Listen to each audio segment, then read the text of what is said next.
ವೀಕ್ಷಕರೇ, ಶ್ರಾವಣ ತಿಂಗಳು ಶುರುವಾಗೋದಕ್ಕಿಂತ ಮುಂಚೆ ಅಂದ್ರೆ ಜುಲೈ 30ರ ಗುರುವಾರದ ಒಳಗೆ ಯಾರಿಗೂ ತಿಳಿಯದಂತೆ ಈ ಒಂದು ವಸ್ತುವನ್ನು ನಿಮ್ಮ ಮನೆಗೆ ತನ್ನಿ.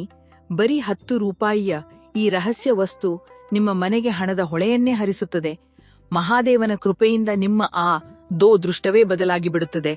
ನೀವು ಎಲ್ಲಿಗೆ ಹೋದ್ರೂ ಧನಸಂಪತ್ತು ನಿಮ್ ಬೆನ್ನ ಹಿಂದೆಯೇ ಬರುತ್ತದೆ. ಹೌದು ಭಕ್ತರೇ, ಮಹಾದೇವನ ಕೃಪೆ ನಿಮ್ಮ ಮೇಲೆ ಎಷ್ಟಿರುತ್ತದೆ ಅಂದ್ರೆ ಮುಂಬರುವ 7 ತಲೆಮಾರು ಕುಳಿತೇ ತಿನ್ನಬಹುದು. ಮನೆಯಲ್ಲಿ ಸುಖ, ಶಾಂತಿ, ನೆಮ್ಮದಿ ಮತ್ತು ಸಂತೋಷ ನೆಲೆಸುತ್ತದೆ. ನೀವು ಮಾಡಬೇಕಿರೋದು ಇಷ್ಟೇ: ಜುಲೈ 30ರ ಶ್ರಾವಣ ಶುರುವಾಗುವ ಮುನ್ನ 10 ರೂಪಾಯಿಯ ಈ ರಹಸ್ಯ ವಸ್ತುವನ್ನು ಮನೆಗೆ ತರಬೇಕು. ಶ್ರಾವಣ ತಿಂಗಳಲ್ಲಿ ಯಾರು ಶಿವನನ್ನು ಮೆಚ್ಚಿಸುತ್ತಾರೋ ಅವರ ಪ್ರತಿಯೊಂದು ಬಯಕೆಯೂ ಈಡೇರುತ್ತದೆ ಎನ್ನಲಾಗುತ್ತದೆ.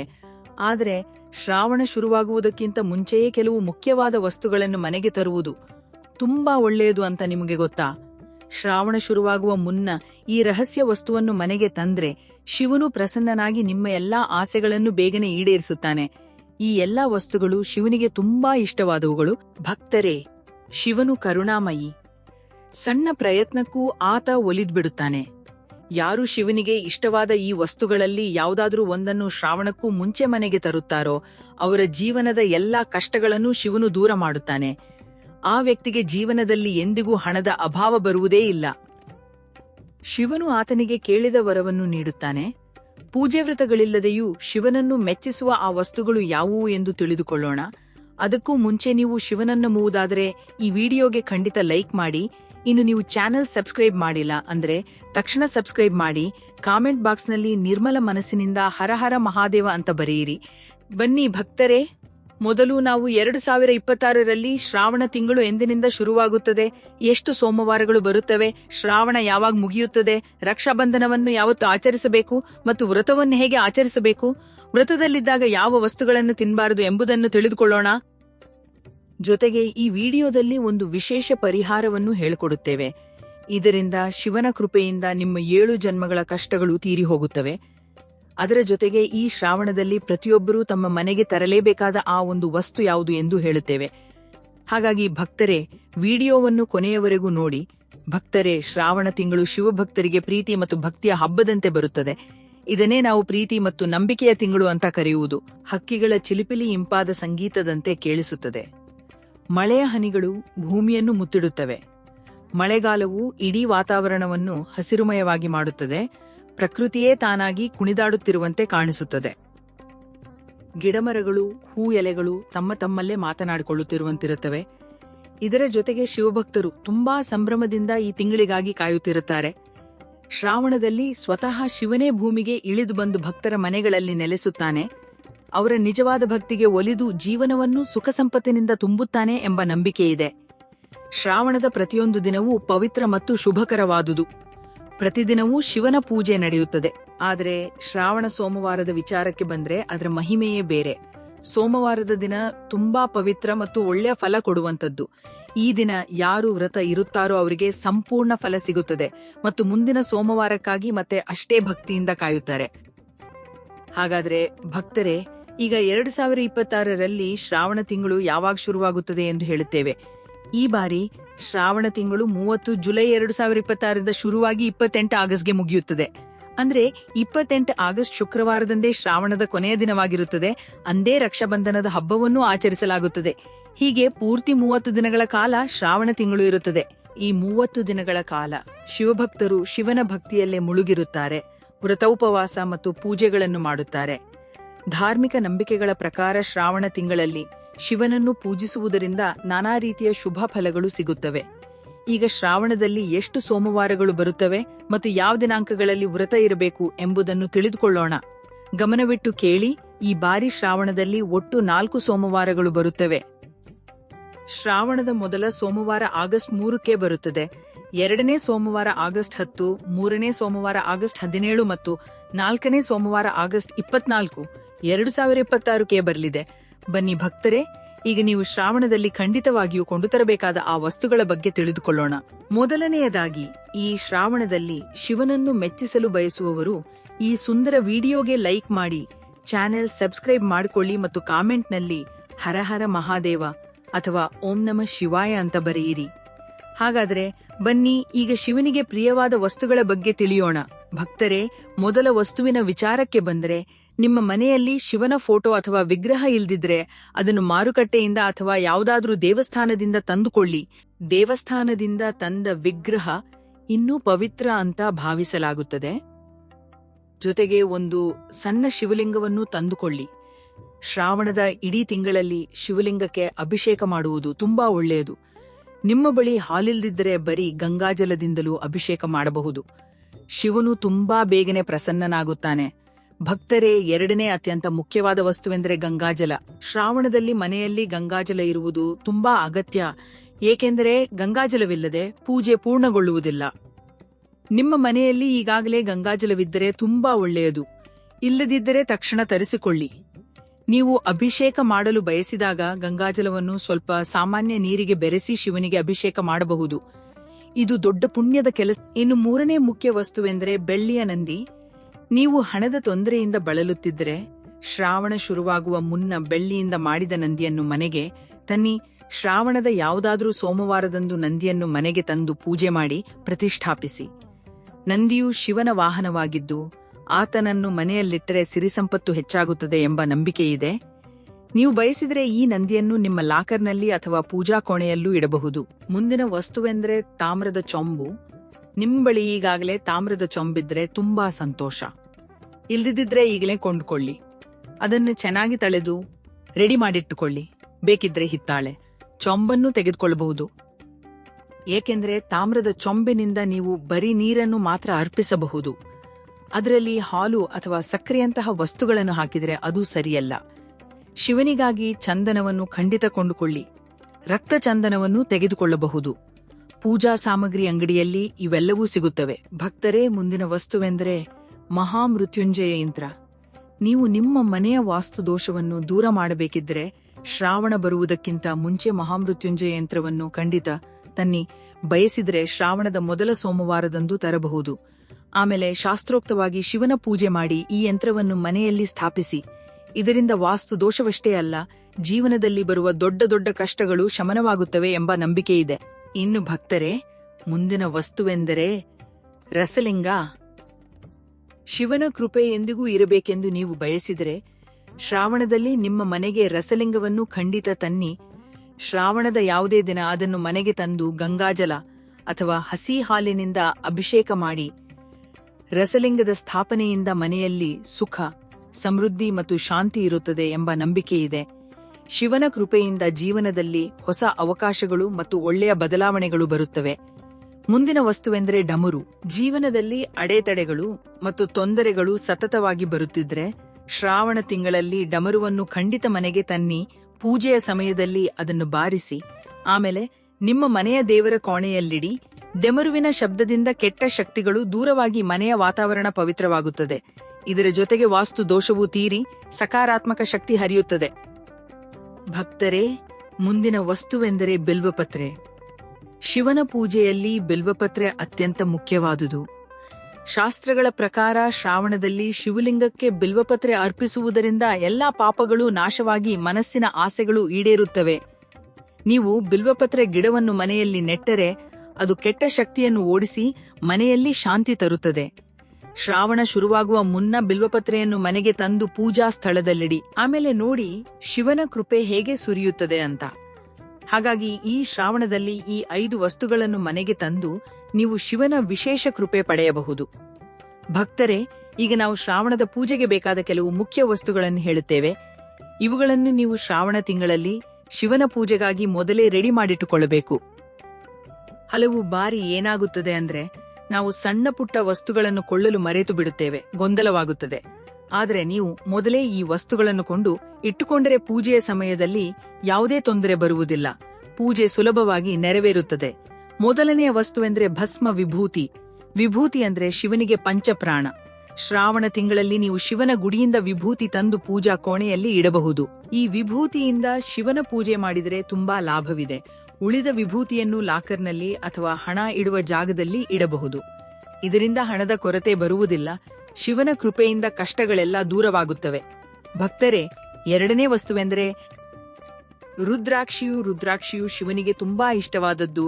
ಶಿವನು ಸಾಕ್ಷಾತ್ ಈ ರುದ್ರಾಕ್ಷಿಯಲ್ಲೇ ವಾಸಿಸುತ್ತಾನೆ ಎಂಬ ನಂಬಿಕೆ ಇದೆ.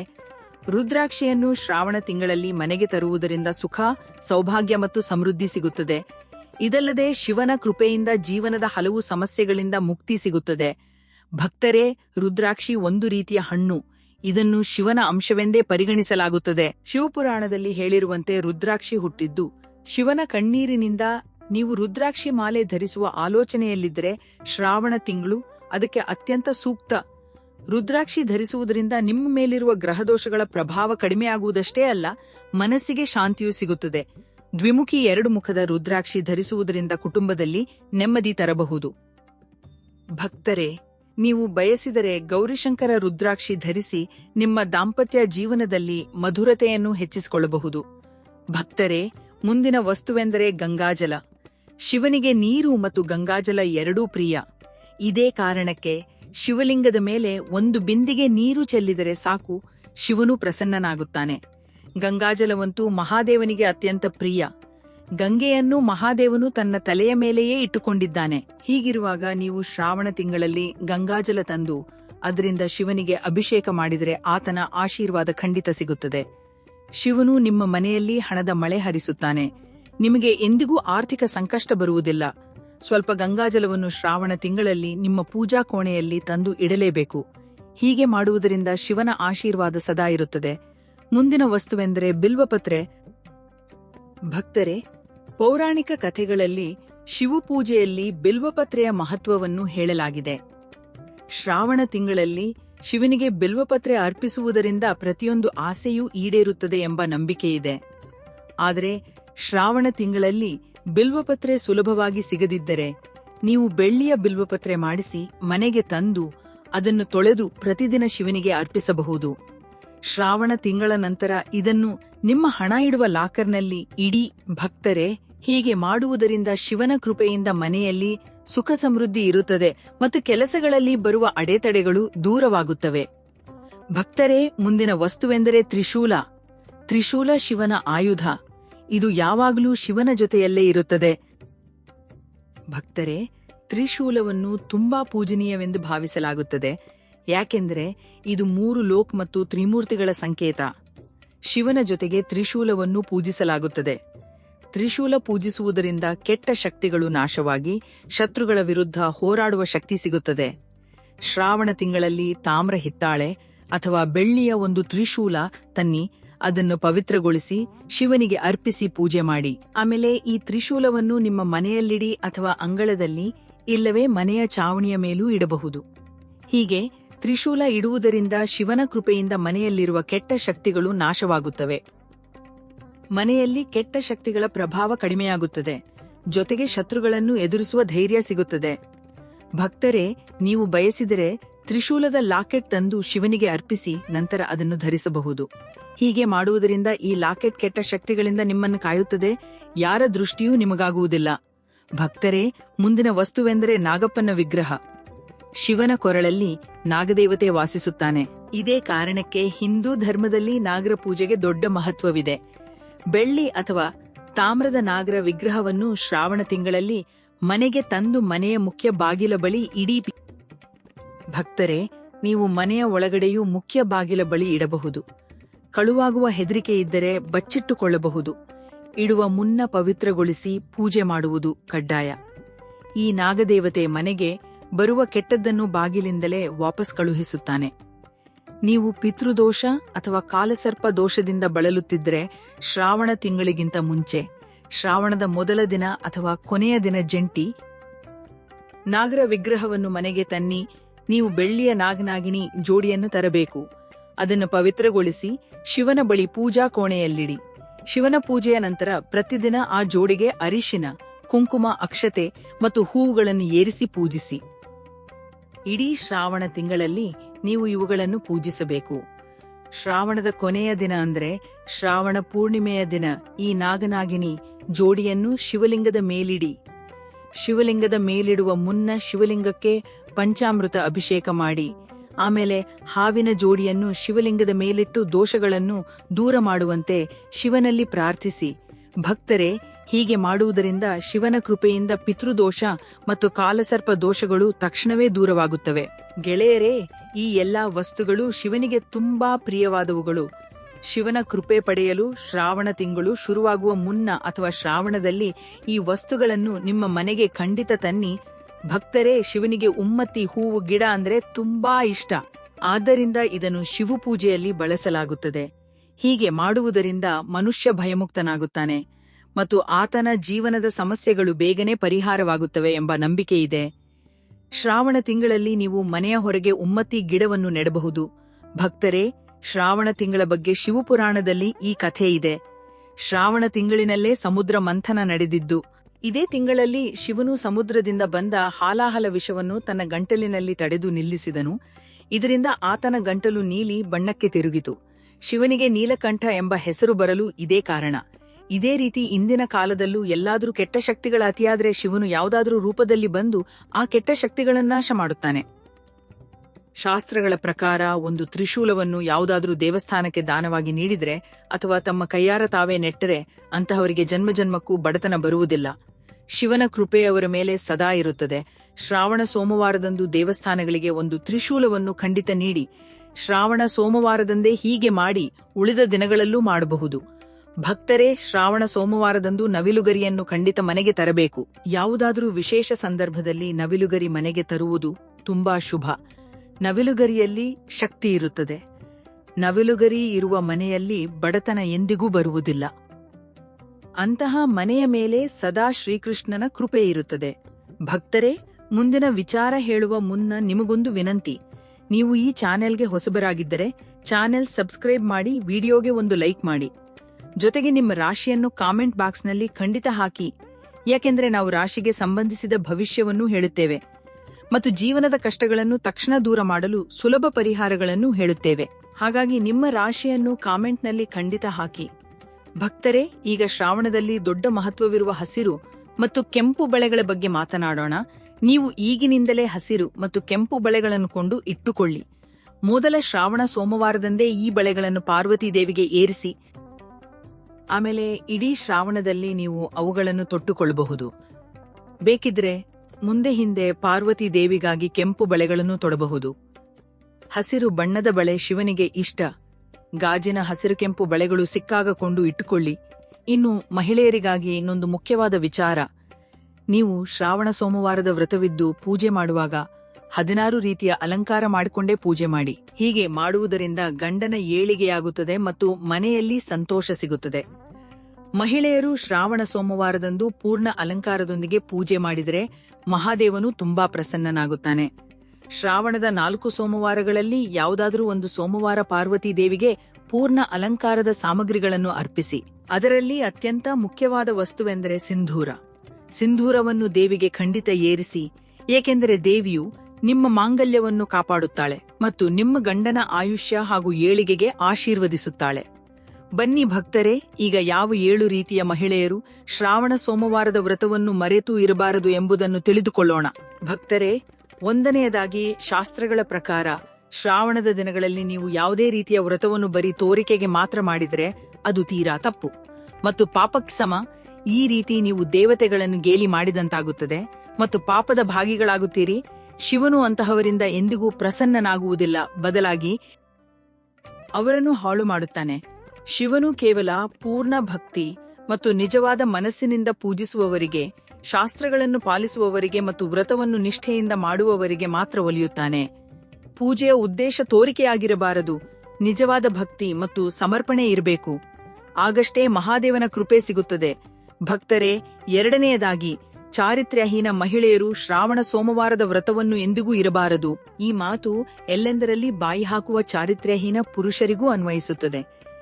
ದೇಹದ ಪವಿತ್ರತೆ ಹಾಳಾದಾಗ ಮನುಷ್ಯನು ಪಾಪಿಯಾಗುತ್ತಾನೆ. ಹಾಗಾಗಿ ನಿಮ್ಮ ಪೂಜೆ ಎಂದಿಗೂ ಫಲಿಸುವುದಿಲ್ಲ. ನೀವು ಈ ವ್ರತವನ್ನು ಎಂದಿಗೂ ಇರಬೇಡಿ. ಭಕ್ತರೇ, 3ನೇಯದಾಗಿ, ವಿಚ್ಛೇದನ ಪಡೆದವರು. ಶಾಸ್ತ್ರಗಳ ಪ್ರಕಾರ ವಿಚ್ಛೇದನ ಪಡೆದ ಮಹಿಳೆ ಅಥವಾ ಪುರುಷ ಶ್ರಾವಣ ಸೋಮವಾರದ ವ್ರತವನ್ನು ಎಂದಿಗೂ ಇರಬಾರದು. ಹೀಗೆ ಮಾಡುವುದರಿಂದ ಶಿವನು ಎಂದಿಗೂ ಸಂತೋಷ ಪಡುವುದಿಲ್ಲ. ನಿಮ್ಮ ಮಾಹಿತಿಗಾಗಿ ಹೇಳುವುದಾದರೆ, ಮದುವೆ ಅಂದ್ರೆ ಎರಡು ಮನಸ್ಸುಗಳ ಬಂಧನ. ಇದರಲ್ಲಿ ಜೀವನ ಪೂರ್ತಿ ಒಂದಾಗಿರಬೇಕೇ ಹೊರತು ಬೇರೆ ಬೇರೆಯಾಗಿ ಅಲ್ಲ. ಶಿವನು ಮುರಿದು ಬಿದ್ದ ಜೋಡಿಯನ್ನು ಎಂದಿಗೂ ಒಪ್ಪುವುದಿಲ್ಲ. ಮುರಿದ ಜೋಡಿಯು ವ್ರತ ಇರುವುದು, ಪೂಜೆ ಮಾಡುವುದು ಶುಭವಲ್ಲ. ಬದಲಾಗಿ ಗಂಡ ಹೆಂಡತಿ ಒಂದಾಗಿದ್ದಾಗ ಶಿವನು ಪ್ರಸನ್ನನಾಗುತ್ತಾನೆ. ಅದರಲ್ಲೂ ಗಂಡ ಹೆಂಡತಿ ಜೊತೆಯಾಗಿ ವ್ರತವಿದ್ರೆ ಶಿವನು ಹೆಚ್ಚು ಪ್ರಸನ್ನನಾಗಿ ದೊಡ್ಡವರ ನೀಡುತ್ತಾನೆ. ಹಾಗಾಗಿ ಗಂಡ ಹೆಂಡತಿ ಇಬ್ಬರೂ ಸೇರಿಯೇ ಪೂಜೆ ಮಾಡಬೇಕು. ಭಕ್ತರೇ, 4ನೇದಾಗಿ ಮುಟ್ಟಿನ ಋತುಸ್ರಾವದ ಸಮಯದಲ್ಲಿ ಮರೆತು ವ್ರತ ಇರಬೇಡಿ. ಮಹಿಳೆಯರು ಮುಟ್ಟಿನ ಸಮಯದಲ್ಲಿದ್ದಾಗ ಶ್ರಾವಣ ಸೋಮವಾರದ ವ್ರತ ಇರುವುದನ್ನು ತಡೆಯಬೇಕು. ಏಕೆಂದರೆ ಆ ಸಮಯದಲ್ಲಿ ಬಟ್ಟೆಗಳು ಅಪವಿತ್ರವಾಗಿರುತ್ತವೆ. ಹಾಗಾಗಿ ಪೂಜೆ ಮಾಡಬಾರದು. ಆದರೆ ವ್ರತದ ನಡುವೆಯೇ ಮುಟ್ಟು ಶುರುವಾದರೆ ಅದನ್ನು ಮುಂದುವರಿಸಬಹುದು. ಜೊತೆಗೆ ಇತ್ತೀಚೆಗಷ್ಟೇ ಮಗುವಿಗೆ ಜನ್ಮ ನೀಡಿದ ಮಹಿಳೆಯರು ಶ್ರಾವಣ ಸೋಮವಾರದ ವ್ರತ ಇರಬಾರದು. ಭಕ್ತರೇ, 5ನೇದಾಗಿ ನಿಮಗೆ ಪದೇ ಪದೇ ಬೈಯುವ ಅಭ್ಯಾಸವಿದ್ದರೆ ಆ ಅಭ್ಯಾಸವನ್ನು ಆದಷ್ಟು ಬೇಗ ಬಿಟ್ಟು ಬಿಡಿ. ಶಿವನನ್ನು ಮೆಚ್ಚಿಸಬೇಕಿದ್ದರೆ ಮನೆಯಲ್ಲಿ ಜಗಳ ಆಡುವುದನ್ನು ಬಿಡಿ. ಏಕೆಂದರೆ ಜಗಳವಾಗುವ ಮನೆಯಲ್ಲಿ ಶಿವನು ಎಂದಿಗೂ ಆಶೀರ್ವದಿಸುವುದಿಲ್ಲ. ವ್ರತದಲ್ಲಿದ್ದಾಗ ಪೂಜೆ ಮಾಡುವಾಗ ಬಾಯಿಂದ ಆದಷ್ಟು ಸಿಹಿ ಮಾತುಗಳನ್ನೇ ಆಡಿ. ಕಟು ಮಾತುಗಳು ಶಿವನಿಗೆ ಮಾಡುವ ಅಪಮಾನವಾಗುತ್ತದೆ ಮತ್ತು ನೀವು ಪಾಪದ ಭಾಗಿಗಳಾಗುತ್ತೀರಿ. ಭಕ್ತರೇ, ಶ್ರಾವಣದ ಪವಿತ್ರ ತಿಂಗಳಲ್ಲಿ ಶಿವನು ಭೂಮಿಯ ಮೇಲೆಯೇ ಇರುತ್ತಾನೆ ಮತ್ತು ತನ್ನ ಪ್ರತಿಯೊಬ್ಬ ಭಕ್ತನ ಮನೆಯಲ್ಲೂ ವಾಸಿಸುತ್ತಾನೆ. ಹಾಗಾಗಿ ಮನೆಯ ವಾತಾವರಣವನ್ನು ಸದಾ ಸಕಾರಾತ್ಮಕವಾಗಿ ಇಟ್ಕೊಳ್ಳಬೇಕು. ಬ್ರಹ್ಮಚರ್ಯವನ್ನು ಪಾಲಿಸಬೇಕು. ಆಗಷ್ಟೇ ಮಹಾದೇವ ನಿಮ್ಮ ಮನೆಗೆ ಬರುತ್ತಾನೆ. ಭಕ್ತರೇ, 6ನೇದಾಗಿ ನಿಮಗೆ ತೀವ್ರವಾದ ಅನಾರೋಗ್ಯವಿದ್ದರೆ ಈ ವ್ರತವನ್ನು ಇರಬೇಡಿ. ಉದಾಹರಣೆಗೆ ಸಕ್ಕರೆ ಕಾಯಿಲೆ, ಹೃದಯ ಸಂಬಂಧಿ ಕಾಯಿಲೆ, ಹಾರ್ಟ್ ಅಟ್ಯಾಕ್, ದೇಹದಲ್ಲಿ ನಿಶ್ಶಕ್ತಿ, ತಲೆಸುತ್ತು, ಬಿಪಿ ಹೆಚ್ಚಾಗುವುದು, ಮೈಕೈ ನೋವು. ಹೀಗಿದ್ರೆ ಈ ವ್ರತವನ್ನು ಎಂದಿಗೂ ಇರಬೇಡಿ. ಇಲ್ಲದಿದ್ದರೆ ನಿಮಗೆ ತೊಂದರೆಯಾಗಬಹುದು. ಎಚ್ಚರದಿಂದಿರಿ. 7ನೇದಾಗಿ ಗಂಡನನ್ನು ಅಪಮಾನಿಸುವ ಮಹಿಳೆಯರು ವ್ರತ ಇರದಿರುವುದೇ ಒಳಿತು. ಯಾಕೆಂದರೆ ಅಂತಹ ಮಹಿಳೆಯರ ಪೂಜೆಯನ್ನು ಶಿವನು ಎಂದಿಗೂ ಸ್ವೀಕರಿಸುವುದಿಲ್ಲ. ಬದಲಾಗಿ ಘೋರ ಪಾಪ ಸುತ್ತಿಕೊಳ್ಳುತ್ತದೆ. ಈ ತಿಂಗಳಲ್ಲಿ ಕಪ್ಪು ಬಟ್ಟೆ ಧರಿಸುವುದನ್ನು ತಡೆಯಬೇಕು.